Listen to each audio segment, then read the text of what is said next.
Hello, my name is Alfred, and what you're about to see right now is the visual demonstration of the first exercise in the Advanced Operating Systems Laboratory series.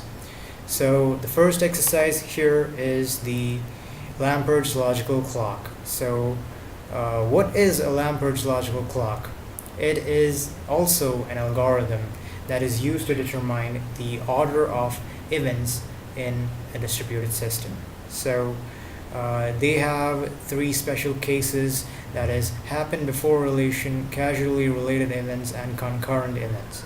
Now, generalizing all these special cases, we come into the condition for a happen before relation and the rest of the events, rest of the cases that would be used in the subsequent algorithms, like that of vector clock or Lamport's mutual exclusive algorithm, and other kinds of algorithm and programs associated with it. So this is the condition. We have the main condition, that is, if A happened before B, then C of A is less than C of B, and the conditions are, if for any two events A and B, if A occurs before B, and so this is what's going to happen: Ci of A is less than Ci of B. And second condition, if A is the event of sending a message, M in the process B, Pi, and B for receiving the same message, then Ci of A is less than Cj of B. So likewise, we have the implementation rules for the same conditions that we have discussed about. So these are the implementation rules, wherein you have to increment a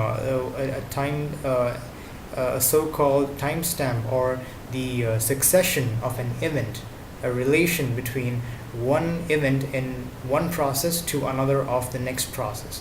So that is what you see here. Ci equals, and it's incremented by d, such that d is greater than 0. And if A happened before B, then such the same for another process. So Cib is equal to Cia plus d if the event shifts from one process to another. That way, that's the first implementation rule. And the second one is where the message associated with the same timestamp, they are assigned together, and then the relationship is determined between two processes and the events that link together. So so there you have it. That's the brief description, and then we moving on to the algorithm. This is just a pseudocode representation, and it follows three simple steps. That is, the processor increments its counter, and the second, it sends a message, and it decides at that moment whether to increment or not, if they are related to the next event in another process. So and then the last one, on receiving the same message, the counter of the recipient is updated, and if necessary, other changes are dead. So on and so forth, with the next incremental that takes place in case if that event is related to another event in another process or within the same process.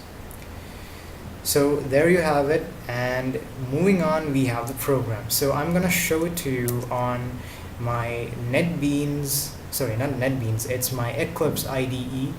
So here we have the implementation, and what you can see here are this part of the program. You have declared the variables, and then you're just taking in the inputs. Enter the number of processes, the events in each process, and then the maximum number of events, and then you have the relationship between the events. And then this part is the arrays for holding the relationship. So just put a space in between so they can just understand better. Here we are just doing the initializing the variables in this step right here. And then moving on, we have the arrays that hold those relationship for process and events. And then so on, we just take in the inputs for that process and those events. That's what you see here in this area. And then we introduce a new structure, a data structure so-called jagged array that is used in Java. So here it uses that data structure, and there you can just visualize the so-called the processes, wherein the processes are in the horizontal line, each line as you just go horizontally down, and then in each of the processes you can have those value at that array. The value at that array is those events that links with that process, and it is hooked up with each other of the next subsequent process by means of a relation. The one which we discussed in the beginning, that is a happen before or a casually related relation.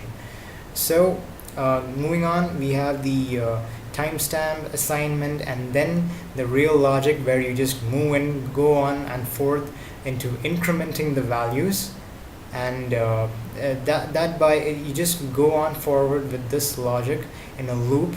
So the flow of control is evaluated in that way, and then you just display it all at the last state as to what the final output is, means with the updated values as to what you're about to see right now. So I'm going to run this program without further ado. So I'm gonna run this. Okay, I'm gonna maximize this. Okay, so here we go. I'm gonna enter four processes and the number of events in each process. 4 events for the first process, 4 for the next, 2 for the next, and 3 for the last one. So enter the highest number of events. I'm gonna give it as 4. 4 events will take place. So the number of relationships, 3 relationships, and number of processes, say 4, and yeah, 4 again. All right. So I'm gonna enter the events related to that. So moving on, I'm gonna enter 2 for this event. Okay, it's related to the another process. So I'm gonna enter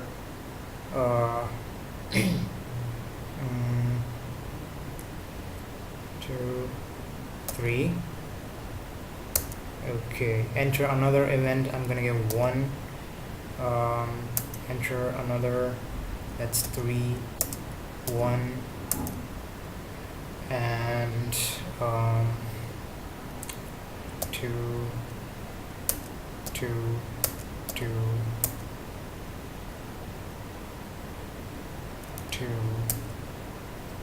1, 1. All right, so this is what I did.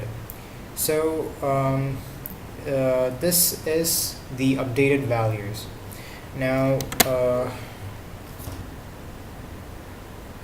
let me just pause for a moment. I'll return back. Okay, so this is the correct output. So likewise, it's displayed in this pictorial form. So I don't know if you have got the elaborate picture of what I explained in the beginning, but what I entered as the inputs in the beginning was that that structure where the same was in this horizontal format, that is the process. You have 4 processes lined up one after the other. I don't have the picture. I just kind of like noted it down. I just can't tilt the camera just to show you the picture, but the output is same as the inputs structure, as you can just see right here in this form.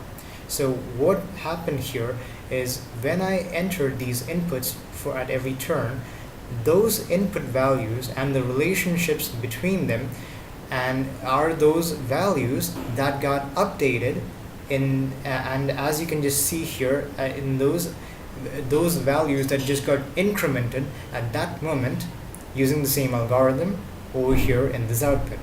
So there you might have got an elaborate picture of what I said right now, and I hope you understood it. So that's how the input looks like after updation it looks just like this, highlighted here in blue, in that same structure, updated. So the values are updated here, and that is the output. So that's it. That's it for my first program. Coming up is the next program, and we'll see about that soon in the coming exercise to be explained.